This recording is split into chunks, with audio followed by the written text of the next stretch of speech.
Yarod sa mga kamananap, magandang araw sa atin. So, meron tayong ginagawa ngayon mga kamananap. Gumagawa tayo ng wheelbarrow na galing sa scrap. Kasi itong mga kamananap ay galing sa scrapan to mga kamananap.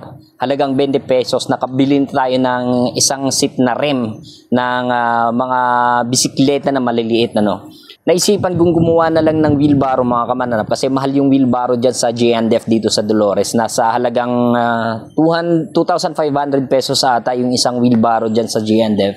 Tapos wala naman tayong pera kasi pinapalawak kasi natin yung shop natin dito mga kamananap. Kaya medyo masakit na yung likod ko kakahakot dun sa mga panambak gamit yung sako. So naisipan ko naman gagamit ako ng wheelbarrow kaso nga lang wala akong wheelbarrow. So, gagawa tayo ng wheelbarrow gamit yung mga scrap. Tapos ito, binilin na rin natin mga kamananap ng gulong. Ayun, samahan nyo ako mga kamananap. Gagawa tayo ng wheelbarrow galing sa scrap. Let's go!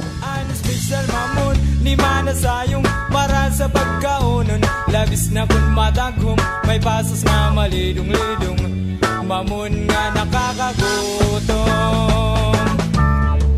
Waray ko hingalim di at tuliwat nga gabi.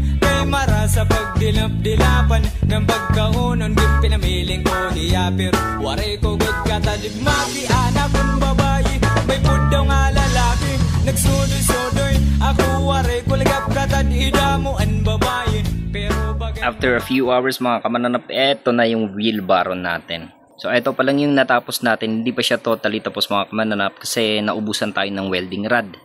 At eto naman yung sinasabi kong drum, maliit na drum ng chlorine.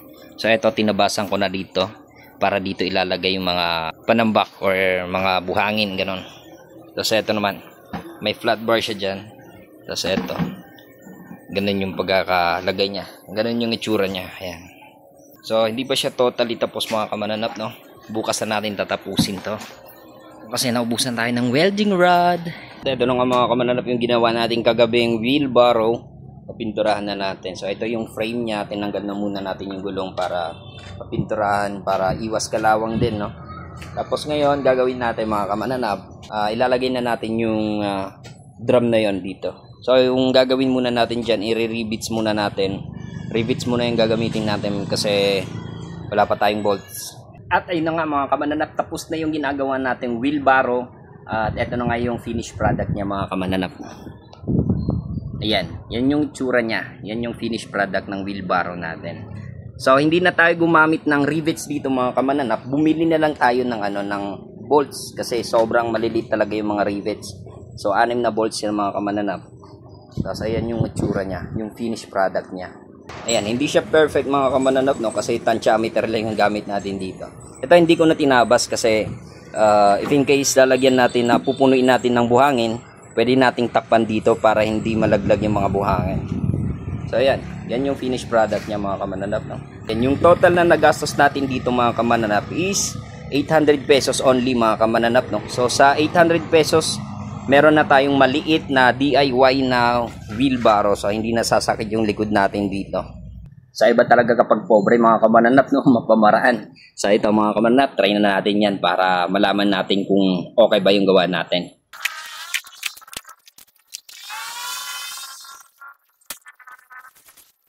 Ito mga kamananap yung takip niya, madumi. Pero ganun yan kasi madudumihan naman din yun. So tatakpan lang natin para mapuno siya.